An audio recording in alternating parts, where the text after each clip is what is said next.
உண்மையிலே பிரிவினை தூண்டுவது அப்படின்றது வந்து பிஜேபி தான். பாஜக வந்து ஆட்சிக்கு வர்றது ரொம்ப சந்தேகம்.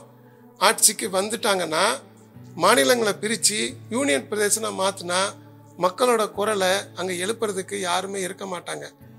மதராஸ் மாகாணம் தமிழ்நாடாக உருவாகி ஒற்றுமையாக மிகப்பெரிய வளர்ச்சியை கண்டிருக்குது. இன்னைக்கு உலகத்தில் வந்து வளர்ந்த நாடுகளோட தமிழ்நாடை கம்பேர் பண்ணுற அளவுக்கு ஒரு வளர்ச்சி இருக்குன்னா இது காரணம் ஒற்றுமை தான். இன்றைய நேர்காணலில் மூத்த பத்திரிகையாளர் திரு சரவண ராஜேந்திரன் அவர்களிடம் உரையாட இருக்கிறோம். வாங்க காலனிக்குள்ள போகலாம். வணக்கம் ஐயா. வணக்கம். 2024 பிப்ரவரி 17 ஒன்றிய நிதியமைச்சர் திருமதி நிர்மலா சீதாராமன் அவர்கள் தினமணி ஏட்டுக்கு அளித்த பேட்டியில் திராவிட மாடல் பிரிவினையை தூண்டுகிறது அப்படின்னு ஒரு பேட்டி கொடுத்துருக்காங்க. அதை நீங்கள் எப்படி பார்க்குறீங்க? திராவிட மாடல் பிரிவினையை தூண்டுகிறது அப்படின்னு நிர்மலா சீதாராமன் சொல்லியிருக்கிறாங்க. திராவிடம்ன்ற என்ற ஒரு சொல்லே வந்து அவங்களுக்கு வந்து அலர்ஜி. நம்ம நாட்டுப்பண்ணில் கூட திராவிட வார்த்தை இருக்குது. ஆனால் இவங்களுடைய உதட்டிலேருந்து வந்த சொல்லான திராவிட மாடல் என்பது பிரிவினைக்குரிய சொல். இது அவங்கள பிரிவினைவாதிகளாக இருக்கிறாங்க அப்படின்னு இந்த ஆட்சியாளர்களை திராவிட முன்னேற்ற கழக திராவிட இயக்க சிந்தனை கொண்ட திராவிட மாடல் ஆட்சியை வந்து பிரிவினைவாத ஆட்சி அப்படின்னு மக்கள்கிட்ட கொண்டு போய் ஒரு தகவலை சேர்க்குறாங்க. ஆனால் உண்மையிலேயே பிரிவினைவாதம் அப்படின்றது யார் செய்யறா அது நம்ம இங்கே பார்க்க வேண்டியது. இவங்க சொல் ஒன்று இருக்கும், செயல் ஒன்று இருக்கும். அது எல்லாத்துக்கும் தெரிஞ்சதான். இவங்க அந்த காலத்துலேருந்து அப்படியே தான் பண்ணிக்கிட்டு இருக்காங்க. உண்மையிலே பிரிவினை தூண்டுவது அப்படின்றது வந்து பிஜேபி தான். இதற்கு மிகப்பெரிய எடுத்துக்காட்டு ஜம்மு காஷ்மீர். ஜம்மு காஷ்மீர் 2019 தேர்தலில் வந்து மீண்டும் 2வது முறையாக மோடி ஆட்சிக்கு வராரு. 2வது முறையாக மோடி ஆட்சிக்கு வந்த பிறகு அமித்ஷா உள்துறை அமைச்சர் ஆகிறாரு. அதாவது மே ஜூன் உடனடியாக ஜம்மு காஷ்மீரில் சில மாற்றங்களை செய்கிறாங்கன்னா அங்கே உள்ள உள்ளூர் பத்திரிகைகளுக்கு வந்து அவ்வளோவா நெருக்கடி கொடுக்கறது, அதிக அளவு இராணுவத்தை அங்கே அனுப்புறது, இதுவே அங்கே ஏதோ ஒன்று நடக்க போகுது அப்படின்னு தெரிஞ்சிருது. அடுத்தது அங்கே வந்து இணைப்பை வந்து குறைக்கிறாங்க. 2Gயை வந்து அங்கே வந்து 2ஆம் கட்ட அலைவரிசை வந்து நம்ம பொதுவாகவே 2011 பயன்படுத்தின இணையம். இப்போ நம்ம ஒரு யூடியூப் வீடியோ வந்து நம்ம உடனடியாக பார்த்துடுறோம். இப்போ ஒரு அரை மணி நேரம் யூடியூப் வீடியோனா அரை மணி நேரத்தில் முடிஞ்சிடும். ஆனால் 2Gன்றது 2ஆம் கட்ட அலைவரிசை வந்து 2ஆம் தலைமுறை அலைவரிசை வந்து ஒரு 10 நிமிஷம் வீடியோ பார்க்குறதுக்கே உங்களுக்கு கிட்டத்தட்ட 1 மணி நேரம் ஆகும். மிக வேகம் குறைவாக இருக்கும். அதாவது செய்திகள் வந்து மக்கள்கிட்ட வெறுத்துருவாங்க. இப்போ நம்ம விருப்பப்பட்ட ஒரு செய்தியாவோ இதோ நம்ம பார்த்துக்கிட்டு இருக்கோம். அது மிகவும் மெதுவாக இருந்துச்சுன்னா அதில் பார்க்கறதுக்கு போர் அடிச்சிடும். ஸோ இதுக்காக தாங்க வந்து அதிவேக இணைப்பு எல்லாமே மட்டுறுத்தி அவங்க நேரடியாக மிக குறைந்த அலைவரிசை கொண்ட 2Gயை கொண்டு வராங்க. இது வந்து ஜூனில் எல்லாம் பண்ணிக்கிட்டு இருந்தாங்க. கரெக்டாக ஜூலை வருது. ஜூலை மிடில் உடனடியாக அங்கே உள்ள முக்கியமான அரசியல் தலைவர்கள் எல்லாமே வீட்டு சிறையில் வைக்கிறாங்க. அப்பயே புரிஞ்சிட்டாங்க ஏதோ நடக்க போகுது அப்படின்னு. எல்லாரும் நினச்சிக்கிட்டு இருந்தாங்க இந்தியா முழுவதுமே சரி அவங்களுடைய தேர்தல் அறிக்கை என்ன, நாங்கள் வந்து ஆட்சிக்கு வந்தால் ஜம்மு காஷ்மீரில் 370 நீக்குவோம் அப்படின்றது தான். சரி அந்த ஒரு நடவடிக்கையாக இருக்கும் அப்படின்னு சொல்லி இருந்தாங்க. அதே மாதிரி ஜூலை மத்திய பகுதியில் 320 நீக்கிட்டாங்க. ஆனால் அதை விட யாருமே எதிர்பார்க்காத ஒன்று என்னடான்னா ஜம்மு காஷ்மீரையே 2ஆக பிரிச்சுட்டாங்க. லடாக்ன்றது தனி யூனியனாகவும் ஜம்மு காஷ்மீர் தனி யூனியனாகவும் மாறிடுச்சு. அதாவது முழுக்க அங்கே வந்து மக்களாட்சின்றது இல்லாமல் போய் கவர்னர் ஆட்சி, அதாவது மத்திய அரசே முழு கண்ட்ரோலில் தன்னுடைய ஆளுமையின் கீழ் வைக்கிற ஒரு இதை கொண்டு வந்தாங்க. இப்போ சட்டமன்றம் இல்லாமல் போயிடுச்சு. சட்டமன்றம் கிட்டத்தட்ட கிடையாது. அதாவது நீங்கள் என்ன சொன்னீங்க, நாங்கள் வந்து 370 நீக்குவோம், அதுக்கு பல பல காரணங்கள் சொன்னீங்க. அவங்க நம்ம இந்தியா கூட இல்லையா, அவங்க நம்ம இந்திய குடிமகள் தானே, இந்திய குடிமகனுக்கு கிடைக்கிற அனைத்து உரிமைகளும் அவங்களுக்கு கிடைக்கணும் அப்படின்னு நீளமாக வசனம் பேசிட்டு கடைசியில் ஒரு குடிமகனுக்குள்ள அடிப்படை உரிமை கூட கொடுக்க முடியாமல், அடிப்படை உரிமை எங்கேருந்து உருவாகணும், அந்த மாநில சட்டமன்றத்தில் எங்கள் மக்களுக்கான சட்டங்கள், இப்போ எப்படி திராவிட முன்னேற்ற கழக அரசு வந்து பெண்களுக்கான சட்டங்களை சட்டமன்றத்தில் இயற்றுது, அது பலன் கிடைக்குது. அந்த மாதிரி அந்த மாநில சட்டமன்றத்தில் ஒரு மக்களுக்கான பல திட்டங்களை உருவாக்குறதுக்கான இதை முதல்ல தடை பண்ணாங்க. ஏன்னா சட்டமன்றத்தில் அந்த மாநில குரல் ஒலிக்காது. அந்த மாநிலங்களுக்கு அந்த உரிமை இல்லாமல் போயிடுச்சு. இப்போ அந்த மாநில மக்களுடைய நலனுக்காக சட்டங்களை ஏற்ற உரிமையை சட்டமன்றம் முடிஞ்சு போச்சு. கிட்டத்தட்ட 5 வருஷம் முடிஞ்சுது. என்ன நடந்துச்சு அந்த மாநில மக்களுக்கே தெரியல என்ன நடக்குதுன்னு. ஏன்னா இன்னைக்கு வரைக்கும் அங்கே வந்து செய்திகள்லாம் கொஞ்சம் ரொம்ப கம்மியாக தான் போகும். முழுக்க முழுக்க இவங்க என்னென்னு சொல்லலாம், இப்போ 370 நீக்கின பிறகு ஜம்மு காஷ்மீர் மக்கள் மிகவும் சுபிட்சமாக வாழ்கிறாங்க அப்படின்னு. அது வந்து அந்த மக்கள் தான் சொல்லணும். இப்போ பாருங்க, இவங்க வந்து நம்மளே சொல்கிறாங்க பிரிவினைவாதிகள் அப்படின்னு. என்ன ஒரு அப்போ உள்ள சுதந்திரத்துக்கு பிறகு இந்தியாவை நம்பி என்ன ஜம்மு காஷ்மீரை வந்து இந்தியாவோட இணைச்ச ஒருத்தர், அந்த மக்கள் அவங்க என்னென்னா இந்தியா எங்கள் நாடு அப்படின்னு நம்பி தான் ஒப்படைச்சாங்க. நீங்கள் 370 நீக்கினதே முதல்ல தவறு, அது இன்னும் வழக்கு போய்கிட்டு இருக்குது. அதை விட அவங்களுக்கான உரிமைகளை வந்து மொத்தமாக பிடிங்கிட்டீங்க. ஏற்கனவே அவங்கள வந்து இராணுவத்தை கொண்டு போய் அங்கே நிப்பாட்டி கிட்டத்தட்ட இலங்கையில் ஈழப்பகுதியில் எப்படி தெருவுக்கு தெரு இராணுவம் நிற்கிறாங்களோ அதே மாதிரி அங்கே ஒரு சூழ்நிலை உருவாக்கி அந்த மக்களோட அடிப்படை உரிமை ஏற்கனவே பறிச்சாச்சு. இப்போ அவங்களோட உரிமைகளை சட்டமன்றத்தில் பேசுறதுக்கான ஒரு இதே இல்லாமல் ஆக்கிட்டீங்க. இவங்க வந்து நம்மளே சொல்கிறாங்க பிரிவினைவாதிகள் அப்படின்னு.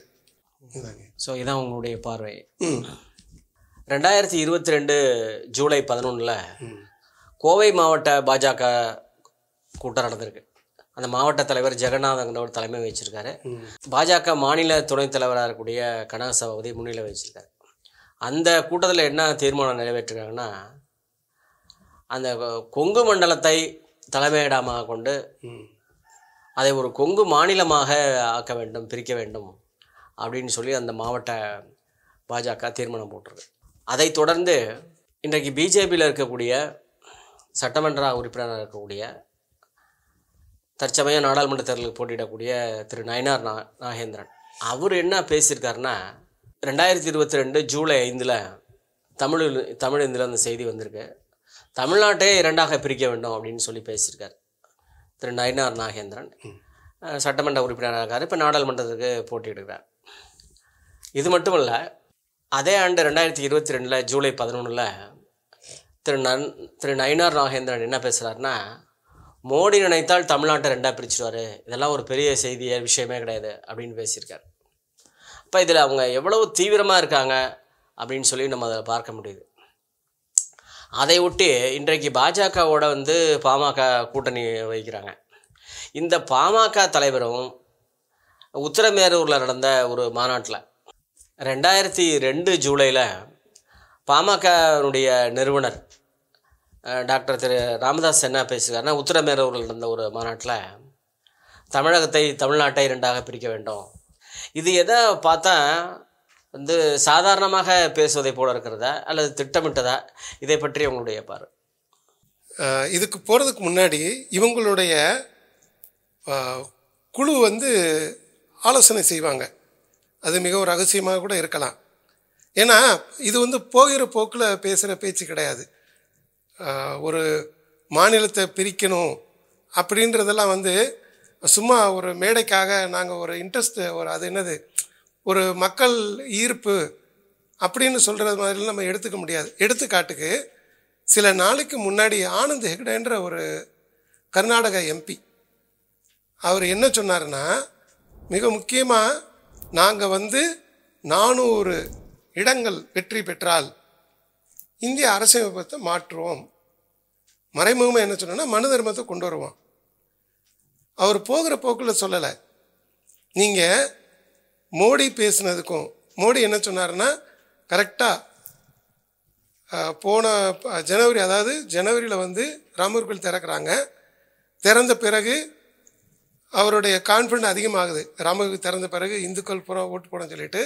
அப்புறம் பிப்ரவரியெலாம் கிடக்குது. மார்ச் முதல் வாரத்திலே அவர் வந்து பேச ஆரம்பிச்சிடுறாரு. பீகாரில் பேசும்போது கூட பேசுகிறாரு. அதே மாதிரி டெல்லியில் பாரதிய ஜனதா கட்சியோட முக்கிய பிரமுகர்கள் எல்லாம் ஒன்று சேர்ந்து கட்சி கூட்டத்தில் பேசுகிறாரு. நாம் வந்து இந்த வட்டம் 400 இடத்த கண்டிப்பாக பிடிச்சு தான் ஆகும். அதாவது ரொம்பவும் ஒரு உறுதியாக சொல்கிறாரு, கண்டிப்பாக பிடிச்சு தான் ஆகும் அப்படின்னு. இப்போ அவர் சொன்னதுக்கும் ஆனந்த் ஹெக்டே சொன்னதுக்கும் நீங்கள் தொடர்புபடுத்தி பார்க்கணும். ஒரு கட்சி வந்து 400 இடத்த பிடிக்கிறேன்னு சொல்கிறது இந்தியா மாதிரி ஒரு ஜனநாயக நாட்டுக்கு மிகப்பெரிய ஆபத்து. இப்போ வந்து ஆனந்த் ஹெக்டேவோட பேச்சுக்கு வருவோம். அப்போ அவங்க வந்து ஒரு திட்டத்தோடு தான் இருக்கிறாங்க. ஏற்கனவே G20 மாநாட்டில் எப்பயுமே உலகம் முழுவதும் இந்திய சார்பில் யார் போனாலும் அவங்களுடைய இருக்கையில் வந்து இந்தியான்னு பேர் தான் போடுவோம். G20 மாநாட்டில் உலக அத்தனை தலைவர்களும் வந்திருக்காங்க. ஆனால் அங்கே நம்ம நாட்டு பேரில் இடத்துல என்ன இருந்துச்சுன்னா பாரத் அப்படின்னு இருந்துச்சு. மறந்து புராண பேர், அது வேறு விஷயம், அதை பற்றி உள்ளே போகலை. ஆனால் வெளியே சொல்லிக்கலாம், மேடைக்கு மேடை பேசலாம், பாரத் மாதா கி ஜெய் அப்படின்னு. ஆனால் உலக தலைவர்கள்லாம் உட்கார்ந்த ஒரு இடத்துல அவங்களுக்கெல்லாம் பாரத் என்னன்னு தெரியாது. அவங்க இந்தியான்னு தான் தெரியும், இந்திய கொடி, இந்திய நேஷன், அதான். ஆனால் நீங்கள் பாரத்னு போட்டிருக்கீங்க. அப்போ உங்களுடைய நோக்கம் அங்கேயே வந்து ஆரம்பிச்சிருது. G20 போன வருஷம் நடந்த G20 மாநாட்டிலேயே உங்களுடைய உள்ளத்தில் உள்ள பிரிவினை என்ற ஒரு, அது என்னது, துளிர், அது வெளியே தெரிஞ்சிருது. பொதுவாகவே ஒரு மோசமான செயல்களும் சிந்தனைகளும் வச்சிருக்க முடியாது மனசுக்குள்ளே, எப்படியாவது வெளிப்பட்டுரும். ஆர்வத்தில் சொல்லிடுவாங்க. அதைத்தான் ஆனந்த் ஹெக்டே சொன்னார். நீங்கள் G20 மாநாட்டில் பாரத் எழுதுனீங்க, அதே மாதிரி தொடர்ந்து மார்ச் மாதம் கட்சியோட முக்கிய பிரமுகர்கள் கூட்டத்தில் 400 இடங்கள் பிடிப்போன்றீங்க. அப்போ 400 இடங்கள் பிடிக்கணும்னா அடுத்து என்ன செய்வீங்கன்னா, உங்களுடைய முழு திட்டத்தையுமே செயல்படுத்துறதுக்காக 400 இடம் அப்படின்றீங்க. ராஷ்ட்ரிய ஸ்வயம் சேவக்கோட 100வது ஆண்டு விழா 1925 to 2020 100வது ஆண்டு விழா. 1970களில் அவங்க வந்து 50வது ஆண்டு விழா கொண்டாடுறாங்க. அப்போ என்ன சொன்னாங்கன்னா, 100வது ஆண்டு விழாவில் இந்தியாவில் உள்ள இப்போ உள்ள அரசியல் சட்டம், தேசிய கொடி, மாநிலங்கள் அமைப்பு எல்லாத்தையுமே நாங்கள் மாற்றி இதிகாச கால பாரதத்தை கொண்டு வருவோம் அப்படின்னு பேசினாங்க. 50வது ஆண்டு விழா கொண்டாடும் பொழுது அது வந்து பத்திரிகையில் வந்திருக்குது, பல பேசும் பொருளாக இருக்குது. அப்படின்னா மாநிலத்தையே அழிச்சிருவோங்கிற மாதிரி, மாநிலத்தையே அழிச்சு இந்தியா நாடு தேவையில்லை, மாநிலங்கள்லாம் இருக்காது என்ற ஒரு நிலைக்கு உங்களுக்கு வந்து ஞானகங்களை போட்டிருக்காரு. மாநில நிலத்துக்கு எல்லாமே நம்ம கையில் இருக்கணும், நம்ம சொல்கிறது தான். ஆனால் ஊருக்கு பஞ்சாயத்து வச்சுக்கிட்டோம். ஆனால் நாங்கள் தான் அத்தனையுமே இப்போ அப்படி தானே பண்ணிக்கிட்டு இருக்காங்க. 2 மாநிலங்களுக்கே எந்த உரிமையும் இருக்காது, எல்லா சட்டங்களும் ஒட்டுமொத்தமாக அவங்க தான் கொண்டு வருவாங்க. உதாரணத்துக்கு நம்ம சாதாரண 2 இயற்கை பேரிடர்கள், சென்னை வட மாவட்டங்கள் நடந்து பாதித்து மீண்டுக்கிட்டு இருக்க 1 மாதத்துக்கு இடைவெளியிலேயே தென் மாநிலங்கள், மிகப்பெரிய தென் மாவட்டங்களில் தூத்துக்குடி, நெல்லை, கன்னியாகுமரி, மிகப்பெரிய, அதாவது வரலாறு காணாத ஒரு பேரிழப்பு. இதுக்காக இத்தனைக்கு அந்த மத்திய அரசுலேருந்து சிலவங்க வந்து பார்த்துட்டு போயிருக்காங்க. ஆனால் இன்னைக்கு வரைக்கும் 1 பைசா கொடுக்கல. தமிழக அரசு வந்து தன்னுடைய நிதியை எடுத்து போட்டு எல்லாத்துக்கும் உதவி செஞ்சாங்க. அமைச்சர்கள்லாம் உடனுக்குடன் இடத்துக்கு போய் கிட்டத்தட்ட மீள்றதுக்கான அத்தனை உதவிகளை செஞ்சு இன்னைக்கு மீண்டு வந்துட்டோம். இப்போ தமிழ்நாட்டு மக்களுக்கு அவங்களுடைய துயரத்தில் பங்கேற்காத அரசு, துயரத்தில் வந்து கை கொடுக்காத அரசே இப்போ ஓட்டு மட்டும் கேட்டு வர்றாங்களே, வாக்கு கொடுக்க வேண்டும்னு சொல்லிட்டு வாக்களிக்க வேண்டும்னு கேட்டு வர்றாங்க. அதுதான் அவங்களுக்கு. நீங்கள் வந்து அந்த இதை மறந்துடணும். எடுத்துக்காட்டு சொல்கிறேன்ல, 17ஆம் தேதி ராகுல் காந்தி வந்து தீய சக்திகளை அழிக்கணும் அப்படின்றாரு. உடனே 19ஆம் தேதி சேலம் மாநாட்டில் கிட்டத்தட்ட ஒரு 13 மாரியம்ம வேஷம் போட்ட குழந்தைகளை நிப்பாட்டி வச்சு மோடி பேசுகிறாரு, இந்த பாருங்கள் இவங்கெல்லாம் சக்தியின் வடிவம், ஆனால் இந்த அரசு வந்து சக்திகளை அதாவது பெண்களை வந்து அடிமைப்படுத்த பார்க்குது அப்படின்னு பேசுகிறாருல்ல. ஸோ ஒரு திட்டமிடல். நீங்கள் வந்து மறக்கணும், நாங்கள் உங்களுக்கு செய்யணுமோ செய்யறியோ அதை பற்றி எங்களுக்கு கவலை இல்லை. ஆனால் இந்த அரசு வந்து மக்கள் விரோத அரசு, முக்கியமாக அந்த மத சம்மந்தப்பட்டதை பேசணும். அந்த திட்டத்தில் தான் அவர் இதெல்லாம் சொல்கிறாரு. அதாவது மக்கள் வந்து செய்கிறாங்க, செய்யலை, நாங்கள் வந்து பாதிக்கப்பட்டோம். அவங்களுக்கு தெரியும் அன்றாட பிரச்சனையில் இதெல்லாம் பின்னாடி போயிடும். நிறைய திரைப்படங்களை பார்த்துருக்குறோம். அதாவது ஒரு பெரிய கோடுக்கு மேலே இன்னொரு பெரிய கோடு போட்டால் அப்போ ஏற்கனவே இருந்த பெரிய கோடு சின்ன கோடு ஆகிடும். அது மாதிரி தான் இப்போ இந்த பிரச்சனை இருக்குதா, உடனே மதவாத பிரச்சனை தூண்டு பாருங்கள். முக்கியமாக வந்து பெண்கள் தொடர்பானது பேசும் பொழுது அது அதிகமாக ஒரு தாக்கத்தை ஏற்படுத்தும். பிரிவினை பற்றி பேசுகிறாங்க. அதாவது கொங்கு மண்டலத்தை தனி மாநிலமாக பிரிக்கணுன்றாங்க. பிஜேபியில் சீட்டு கொடுக்கறதுக்கு ஆள் இல்லாமல் இருக்கிறது 4 சட்டமன்ற உறுப்பினர். அதுலேருந்து ஒருவரை உருவி என்ன நீ வந்து நாடாளுமன்ற தேர்தலில் போட்டியிடு அப்படின்னு சொல்கிறாரு. அது நயினார் நாகேந்திரன். அவர் வந்து 2 இடம் சொல்லியிருக்காரு. தமிழ்நாடை வந்து தனி மாநிலமாக பிரிக்கணும், தென் பகுதிகளை தனி மாநிலம் பிரிக்கணும்னு சொல்கிறாரு. இது வந்து கிட்டத்தட்ட 2 ஆகிடுச்சு. ஒன்று கொங்கு நாடுன்னு சொல்கிறாங்க, இங்கிட்ட தென் மாநிலத்தை தென் மாவட்டங்கள் தனி மாநிலன்றாங்க. இப்போ வந்து பாட்டாளி மக்கள் கட்சிக்கு வருவோம். 2002 அதாவது இவங்கெல்லாம் பேசுறதுக்கு முன்னாடியே மருத்துவர் ராமதாஸ் ஐயா அவங்க என்ன சொல்கிறாங்கன்னா 13 மாவட்டங்கள், ஈவன் சென்னையும் சேர்த்து, சென்னை, வடலூர், காஞ்சிபுரம், திருவள்ளூர், ஆரணி, இன்னைக்குள்ள ராணிப்பேட்டை, அந்த பெரிய வட்டத்தெல்லாம் சேர்த்து விழுப்புரம், திருவண்ணாமலை தனி மாநிலமாக பிரிக்கணும் 13 மாவட்டங்கள் அப்படின்றாரு.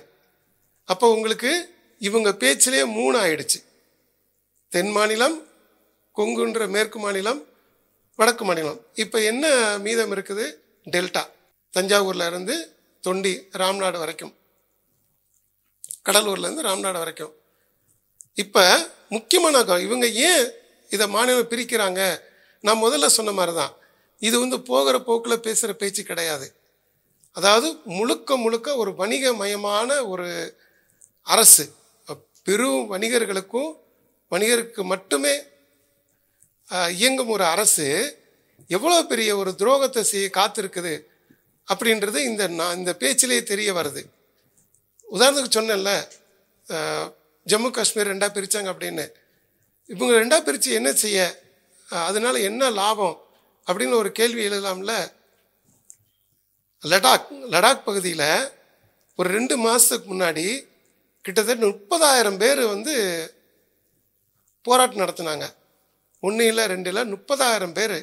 லடாக்கோட மக்கள் தொகையில் கால்வாசி மக்கள் ஒரு மிகப்பெரும் போராட்டம். எதுக்காக அது நடத்தினாங்கன்னா, யூனியன் பிரதேசம் மாற்றின பிறகு மக்கள் குரலை அடக்கிட்டு அங்கே உள்ள வளங்களை சுரண்டுறதுக்காக. ஏன்னா லே பகுதி, லடாக் உள்ள லே பகுதி, அதெல்லாம் வந்து கனிம வளங்கள் மிக்க ஒரு பகுதி. இன்னும் அங்கே வந்து ஆய்வுகள் செய்யலை. எதுக்காக ஆய்வுகள் அங்கே வந்து செய்யக்கூடாது அப்படின்னா, அது வந்து மிக முக்கியமான சூழியல் மண்டலம். பொதுவாகவே பனிசூழ் மலைகள் உள்ள பகுதியில் வந்து ஆய்வுகளை வந்து கம்மியாக பண்ணுவாங்க, கிட்டத்தட்ட பண்ணவே மாட்டாங்க. ஏன்னா ஏற்கனவே குளோபல் வார்மிங், புவி வெப்பமயமாதல உலகம் வந்து தவிச்சிக்கிட்டு இருக்கு. இந்நேரம் நீங்கள் லே மாதிரி ஒரு ஆண்டு முழுவதும் ஒரு குளிரான பகுதியில் நீங்கள் போய் ஆய்வுகள் சுரங்கங்கள் செய்யும் பொழுது வெப்பம் உருவாகும். முக்கியமாக அங்கே வந்து தோண்டும் பொழுது மீத்தேன் வாயு வெளிப்படும். நிறைய புவி வெப்பம் அங்கே இமயமலைக்கு மிகப்பெரிய பாதிப்பு ஏற்படும். பட் இவங்களுக்கு அதை பற்றியெல்லாம் கவலை இல்லை.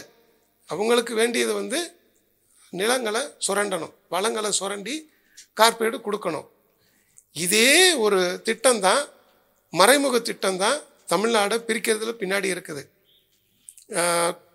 கோவை வடக்கு மாவட்ட பாஜக கொங்கு மாநில தீர்மானமும் சரி, நயினார் நாகேந்திரனோட தென் மாநில தீர்மானமும் சரி, பேச்சும் சரி, அதே மாதிரி மருத்துவர் ராமதாஸோட மாவட்ட தனி மாநில பேச்சு சரி, இதெல்லாம் வந்து போகிற போக்கில் பேசுறது கிடையாது.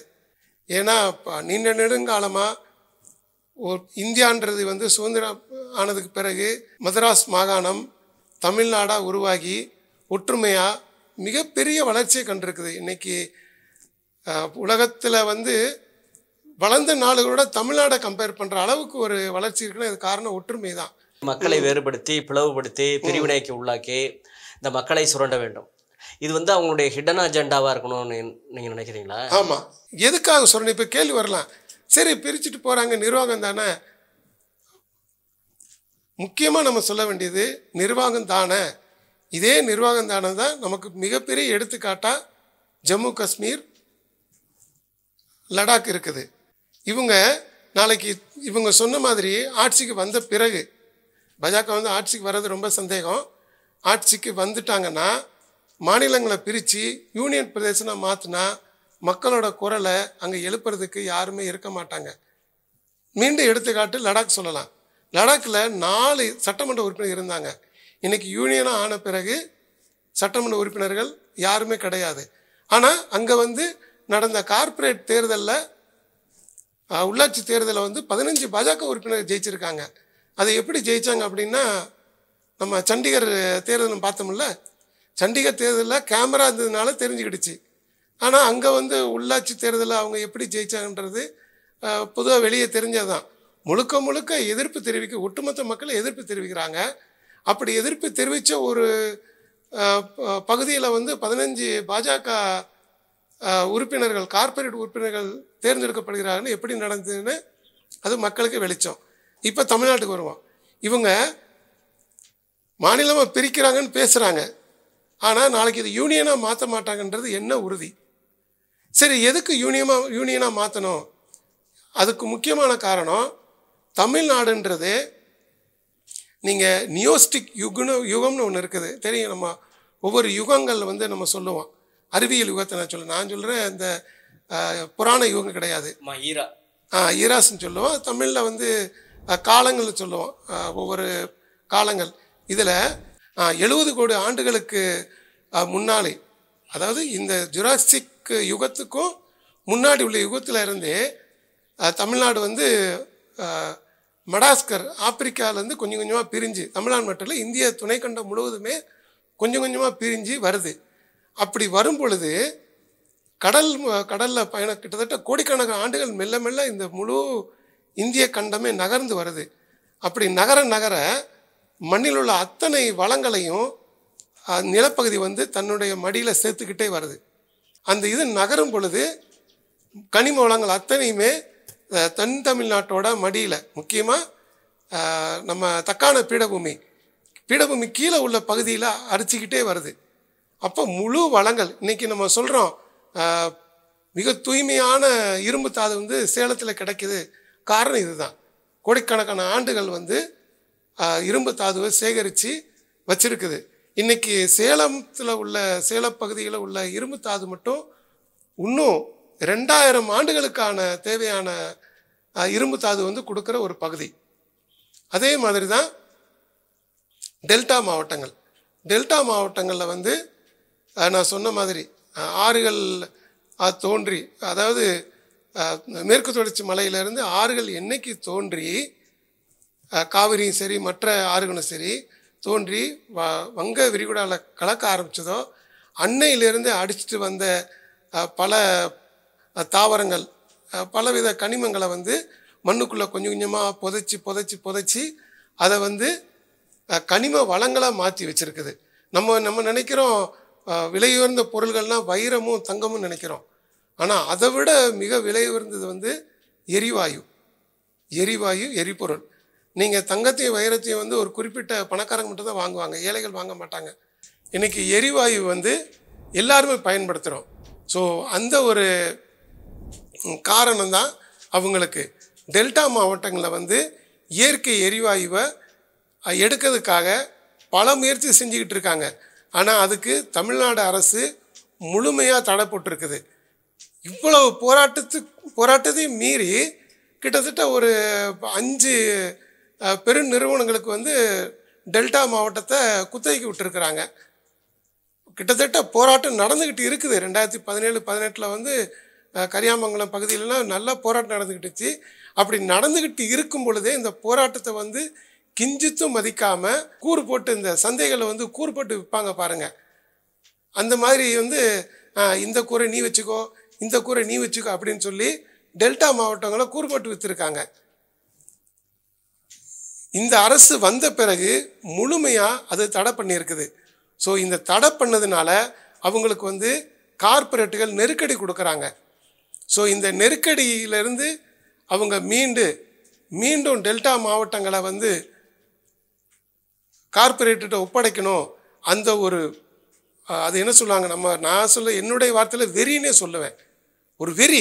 இப்போ அதாவது இப்போ எப்படி ஒருத்தங்களுக்கு ஒரு லாட்ரி வருது, லாட்ரி கிடைக்குது, பட் கடைசி நேரத்தில் அந்த லாட்ரி விழுந்துருச்சு. ஆனால் அந்த லாட்ரி சீட்டு தொலைஞ்சு போச்சுன்னா அவங்களுக்கு எப்படி இருக்கும்?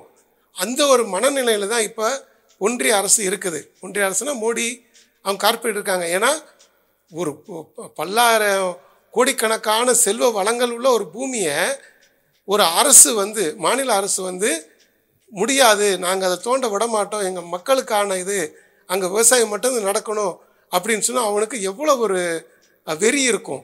அந்த வெறியை தான் மனசுகளை வச்சுக்கிட்டு இருக்கான். இந்த வெறியினோட வெளிப்பாடு தான், அதாவது மறைமுக திட்டம் வந்து தமிழ்நாட்டை வந்து தனித்தனியாக பிரிக்கணும், கூறு போடணும். கூறு போட்ட பிறகு அந்தந்த மாநிலங்கள் கவர்மெண்ட் வந்துச்சுன்னா அவங்களும் எதிர்ப்பு தெரிவிப்பாங்க. அப்போ என்ன செய்யணும்னா யூனியனாக மாற்றிடுங்க. உதாரணத்துக்கு மீண்டும் ஜம்மு காஷ்மீரே சொல்லலாம். ஸோ இப்படி தமிழ்நாட்டு வளங்களை சுரண்டுறதுக்காகத்தான் தனி மாநில கோரிக்கைகள் தொடர்ந்து வச்சுக்கிட்டு இருக்காங்க. இதுதான் இப்போ வந்து இவங்க வந்து பிரிவினை, நம்மளே சொல்கிறாங்க திராவிட மாடல் பிரிவினை மாடல் அப்படின்னு. ஆனால் நாங்கள் வந்து இந்த நேர்காணலில் தெளிவாக சான்றுகளோடு சொல்லியிருக்கோம். பிரிவினைவாதிகள் யார்? இன்னொன்று வந்து தமிழ்நாட்டை வந்து சும்மா அவங்க பிரிக்கணும்னு சொல்லலை. அவங்களுக்கு வந்து போகிற போக்கில் பிரிக்கிறதோ அந்த திட்டம் கிடையாது. தமிழ்நாட்டை வந்து முழுக்க சுரண்டி தமிழக மக்களை வந்து அடிமையாக்கி, இன்றைக்கி வந்து ஒரு உதாரணத்துக்கு சொல்கிறேன், சியராலியான்றது ஆப்பிரிக்காவில் ஒரு நாடு, மிக செல்வ செழிப்புள்ள நாடு 60களுக்கு முன்னாடி. ஆனால் இன்றைக்கி அந்த நாட்டு மக்கள் வந்து முழுக்க வெளிநாட்டு நிறுவனங்களுக்கு ஒட்டுமொத்த நாடே அடிமையாகி அவங்க வந்து வெறும் கிட்டத்தட்ட எல்லாருமே கூலி தொழிலில் மாறி இருக்காங்க. அதே ஒரு ஆபத்து தான் தமிழ்நாட்டுக்கும் உருவாக போகுது. அதுக்காக இவங்க தொடர்ந்து நம்மளை வந்து பிரிவினைவாதின்னு சொல்லி, அதாவது மக்கள்கிட்ட வந்து இந்த மாநில அரசுக்கு அவப்பெயர் உருவாக்கி அவங்களுக்கு முழுமையான வாக்குகள் பெற்று தமிழ்நாட்டை வந்து பிடிக்கணுன்ற ஒரு காரணத்துக்காகத்தான் எதிர்மறையாக அவங்க செய்கிறத வந்து மறைச்சி நாம் செய்கிறதா தமிழ்நாட்டு திராவிட மாடலை வந்து பிரிவினைகள் அப்படின்னு சொல்லிகிட்டு இருக்காங்க. ஆனால் இவங்களோட உண்மைகளை மக்கள் தெரிஞ்சுக்கணும். இவங்க தமிழக மக்களை அடிமையாக்கி சுரண்டுறதுக்காக, தமிழ்நாட்டு செல்வங்களை கொள்ளையடிக்கிறதுக்காகத்தான் இவங்க முழுக்க வெறும் மறைமுக மிகப்பெரிய ஆபத்தான திட்டங்களோட செயல்பட்டு இருக்காங்க. இவங்ககிட்ட தமிழ்நாட்டு மக்கள் விழித்து கொள்ள வேண்டும்.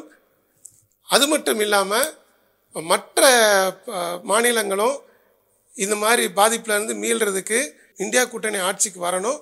அப்படி வரும் பொழுது தான் நமக்கான ஒரு மீண்டும் நாடு முழுவதும் சமூக நீதி சமத்துவமான ஒரு நாடு உருவாகும். இவங்களுக்கு வந்து அனைத்து மாநில வளங்களை சுரண்டுறது.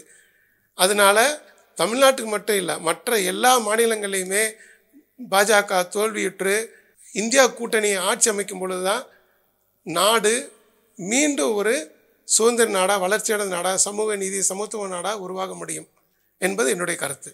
உங்களுடைய கருத்துக்கும் நேரத்துக்கும் நன்றி. நன்றிங்க. நன்றி, வணக்கம்.